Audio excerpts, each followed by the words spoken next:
Hello, this is QuickSkillz, and today we're going to be reviewing a plug-and-play retro console that you can find off of AliExpress. This is called the Super Console X5 Pro. I have reviewed several plug-and-play retro consoles on my channel before, starting with the Super Console X2 Pro, and this one, the X5 Pro, tends to be the most expensive option when it comes to plug-and-play options, but the benefit here for you is there is no installation required. Everything is housed inside the components that you order. If you are interested in picking this up for yourself, in the description of this video, I'm going to have a link that's going to take you to this exact product that you can find on AliExpress. I'm also going to put a link in for Amazon. So AliExpress is normally going to be the cheapest way to go, but delivery time can be 2 to 3 weeks because it does come from China. Amazon, however, depending on the vendor, it may get there within a couple of days, sometimes a week, but it is going to be a lot faster, but the price is going to be much higher. If we look right here at this picture, we can see what comes included with this purchase. I do have in front of me the 4 terabyte hard drive. You also have an option of saving some money with the 320 gigabyte hard drive, but I cannot tell you what is going to be missing if you purchase that device because I do not have it in front of me. The one that I purchased is the 4 terabyte hard drive. But I do want to mention here that you'll see that it does come with a wireless controller. I am going to be using this controller today. HDMI wire. I do have this connected to my computer. This remote control, now normally when I buy these, the remote control that comes included is fairly useless. Do not lose this controller. It is actually used to interact with some of the games, and it is going to be the way that you access some of the back-end settings and in some cases exit out of the game. So do not lose this remote control. And then the 4 terabyte hard drive, I do want to make a comment on this right up front. This is a more cumbersome device to have. Some of the plug-and plays that I use, I like them because I can take them on road trips with me. They store really good in a backpack, and aside from a couple of controllers and the power cord, it's really easy to travel with the other plug-and-play devices. This one, however, because it has a 4 terabyte hard drive, this is an external hard drive, and I'm going to show you this picture right here on this review. This is what it's going to look like at home, and this is actually a pretty great shot, but it doesn't really show the scale. That hard drive is probably about as big as your hand, so it's fairly heavy, and you don't want to be moving this around too much. So I would not recommend buying this if you want to take it around with you.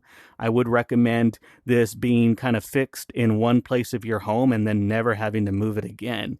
But today in this video, we're going to be looking at some of the emulators that come included. No installation is required, and all the games that you see here were included in my copy of the Super Console X5 Pro. So without further ado, let's get started. Once you plug in your Super Console X5 Pro, this is going to be the first screen that you see, and to get started, all you need to do is hit this ESDEK button, and that'll launch Kinhank, which houses all the emulators and ROMs that are installed on this device. I do want to mention that if you see this mouse moving on the screen, what that is the included remote control that came with this device, and it looks like it has some built-in gyros because I am not touching anything. I'm just lifting my hand up and down to move this mouse on the screen.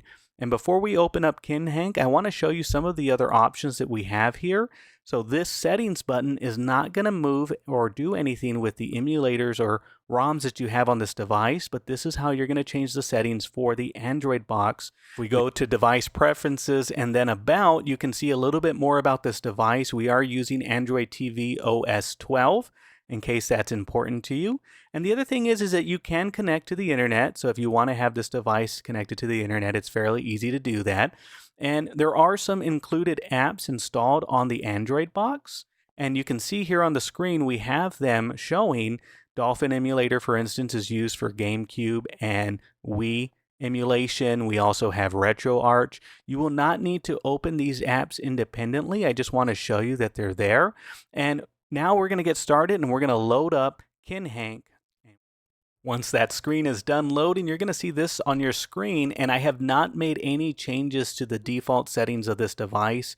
This is not going to be a how-to tutorial, so I might have a few suggestions for you in this video, but primarily what I want to show you is some of the games running on this device and sample some of the ROMs that you're probably buying this device for. So I'm definitely going to be opening up some GameCube today, some Switch, just to show you that it can or cannot handle a specific game.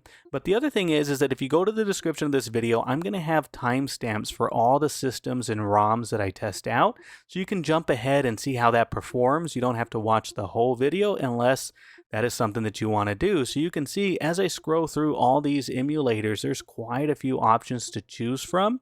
And I will say that I have reviewed both the plug-and-play systems and the systems that require you to run them off your computer. Of course, the one that runs off your computer, as good of a computer as you have, is going to be your limitations to running some of the newer games. This X5 Pro seems to be a compromise for someone that doesn't want to plug software into their computer, which may or may not be riddled with bugs or viruses. This is an all-in-one system. You will not need to connect it to your internet. You will not need to connect it to your computer for it to work. It's using the computer built into that X5 Pro to run all these emulators. So this seems to be a compromise for those that want to emulate games but do not want to have them on their personal computer. And so to get started, let's jump right into one that you're probably buying this for. Let's jump into a GameCube game. Before we open up the GameCube menu, I do want to show you on the bottom right-hand side of your screen, there's 623 ROMs just for the GameCube. When I open up the menu, you can see here, I'm just going to hold down. You might recognize some logos here, but there are a ton of games to choose from, and I really want to give us a kind of a random sampling of games. So what I'm going to do is I'm just going to kind of pick one that's going to get us right into the action. Let's try Gauntlet Dark Legacy. All right, we've loaded up Gauntlet Dark Legacy. We're right into the game now. And I do want to mention that I am using the included controller that came with this device. And without any modifications needed, the left joystick is moving my character around. The B button is pushing B on the screen. And the A button is doing A things. So the default configuration seems very intuitive. Nothing much is needed. Now, I do want to mention that for GameCube at least, to interact with the back-end menus, what we're going to need to do is use the remote control that came included with your device, and you're going to hit the back arrow. That's going to pull up this menu. You can see I'm moving this mouse here on the screen with the remote. You can use this if you'd like. I do like to just use the included controller as well. And if we go into settings, we can see we have some options for graphical settings, and this may help improve the performance of some games that might have some graphical limitations. We also have this configuration. You're going to see that you can interact with some of the menus here, and then if we go to GameCube input, you can see what the default button layout is, and it does say that it cannot be changed while the game is running, but if we go over to the settings button, we can at least see what the button mapping is. So the A button is A, the B button is B, X is X, and Y is Y. The Z button, which is unique to the GameCube, is R1, and then the start button is the start button on your controller. So it's pretty straightforward here. We are using the Dolphin emulator, so if you're familiar with how that works, all the tips and tricks for the Dolphin emulator are going to work here for you as well. And so that is Gauntlet Dark Legacy. We'll go ahead and exit out of this game and try another GameCube game. I just wanted to show that this one is working. And to do that, what we're going to do is we're going to pull up our remote control again, and on the left button of that, the back button on your remote control, you're going to go down to where it says Exit Emulation. And that's going to take us back here, and let's just jump right into another game. All right, so we do have Godzilla Destroy All Monsters. I have never played this game before, and I did turn up the sound a little bit. I turned off the music that plays in this game, so hopefully that will be fine with getting the sound effects of this game in here. And I just wanted to show that the music does work, but let's play this game. I wanted to show some action, and so you saw there was a little bit of stuttering there on that kick by Godzilla. I'm just kind of button mashing as I've never played this before. And what I've noticed, because I've had this device for a few months now, and I like to play them for my own enjoyment, but then give you a review in case you're thinking about buying them. What I've noticed is that sometimes you might have some frame rate issues. From what I've seen so far, I feel like I haven't played this before today, but from what I've seen so far, that little stutter may have been an anomaly, just the right amount of particles or effects on the screen to cause that. But it looks like this game is going to be very accurate, maybe 99% accurate to the real game. And there are some games, GameCube included, where the performance of the game is highly noticeable, and you'll notice it during certain times of the game. But for the most part, I do feel that this game is interacting the way I would expect it to. And then of course, using the included controller, there isn't any latency or delay, even though it is a wireless controller. So I do want to say that this Godzilla game is working, so we're going to move on to another one. Alright, so we are playing NBA Street for the GameCube on the Super Console X5 Pro. And this is working fairly well. I don't see any kind of latency. Any performance issues are really my skill, because I haven't played this in so long. But we do have a turbo button. Let's see, we do have a pass button. Oh, and that got stolen. Oh, wow, that guy got taken out. So there we go. Let's dunk it. Yeah, okay. So NBA Street is working very well. Just wanted to show you, and just a reminder that the sound is turned down. If you had a second controller plugged into this device, I would imagine that it would work. I do not have someone else to test this with, so unfortunately, I cannot vouch for two-player mode, but I will tell you that from what I'm seeing so far and what I've tested, this looks like it would work with two players quite easily. And so we're kind of on a little bit of a run there. 2 baskets, 4-4. Let's see if we can get another steal. And I'm still kind of learning the controls. That's the thing with emulation, is that even if you know the game, the button mapping is always going to be something you got to figure out, because the GameCube has a very unique controller. So even if you have the button mapping the way you want it, it's not still going to be perfect. For instance, the yellow joystick, which was called the C stick, is going to be the right joystick on this controller here, which is pretty intuitive, but it's not a true GameCube controller. But that's pretty much NBA Street. I'm going to move on to another game, and just a reminder, to exit, all we're going to do is hit left on the remote and then exit emulation. Alright, so on our screen we have Simpsons Hit and Run. If you've never played this game, it's like GTA but Simpsons themed, and I'm surprised they have not made a remake of this game, because it is incredible. You can see the run function is working. I am going to try to commandeer a vehicle.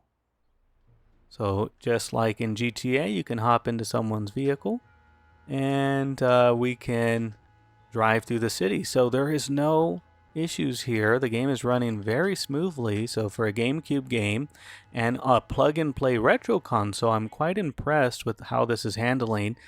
This will be the last game of GameCube that we're going to test out. And I want to mention, and I know I've said this before, but not every game is going to work perfectly. 600 ROMs, you're going to notice some things. You might notice some frame rate issues on some of them, but for the most part, this game is handling very well.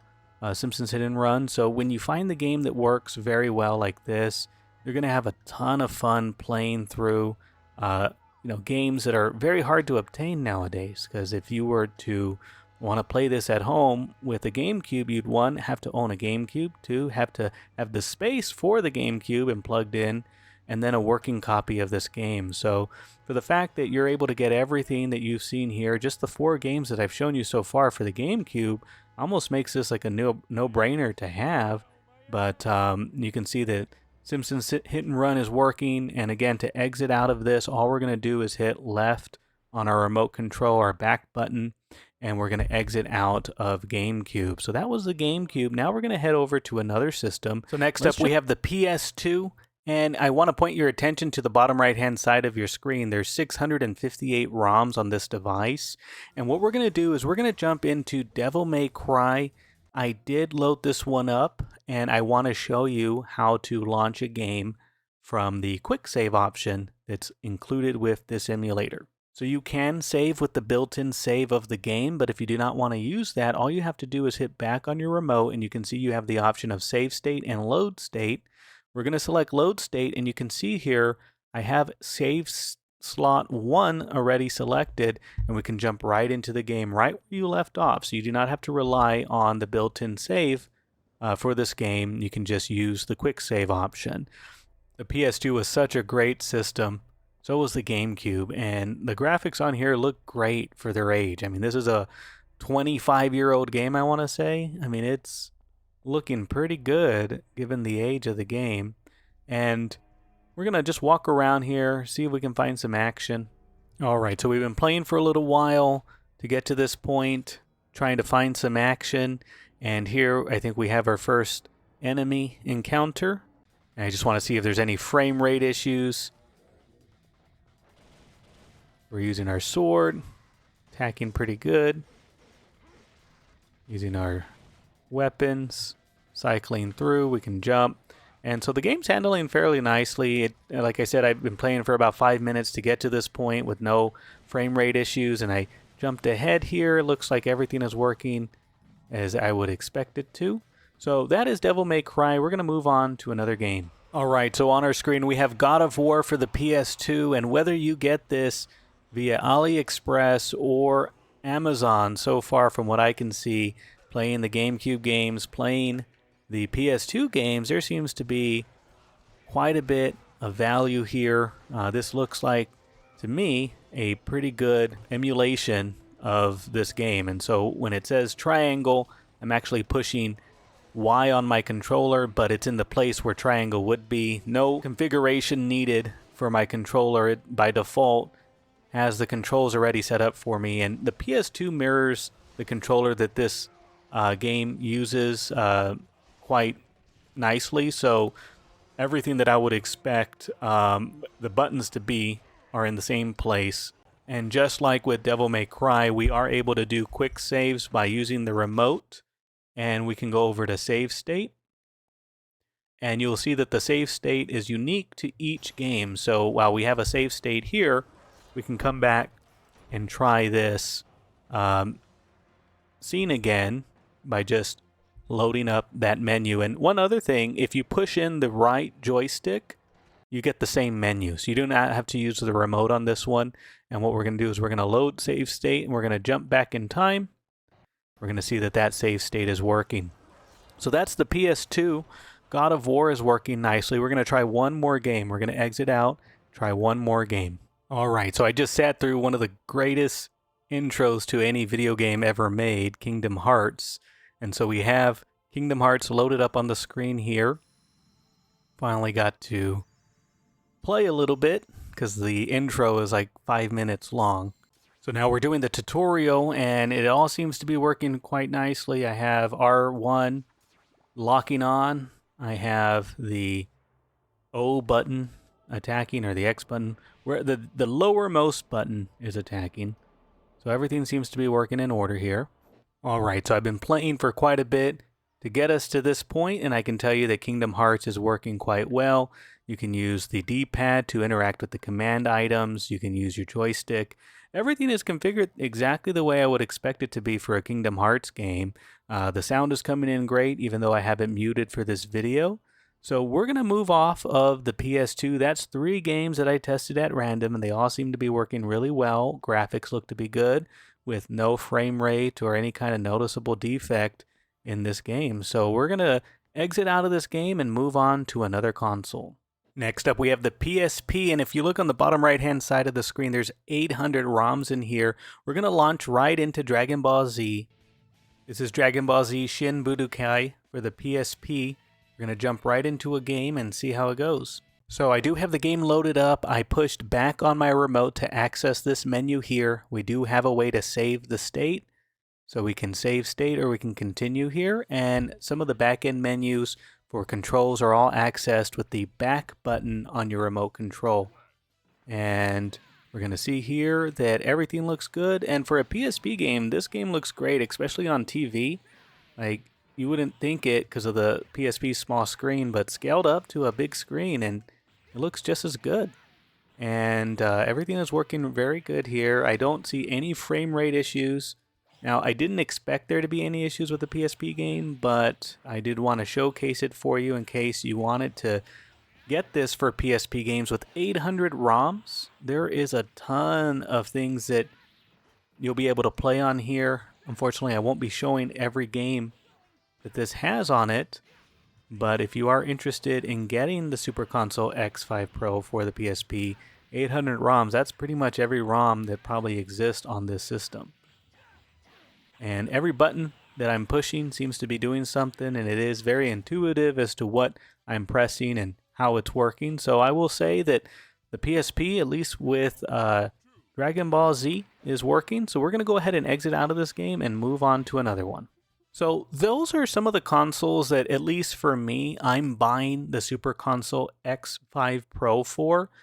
There are a few other systems on here that you may want the extra power to load up, but GameCube and PS2 are notoriously difficult to emulate on a plug-and-play. And from what I've seen so far, everything seems to be working pretty good right out of the box. Now, there are going to be other functions like retro arcade games, and because of how old these games are, I do expect them to work. But if we look here at the list, there's 210 games just here under MAME. We're going to scroll through the list here just to kind of get a look.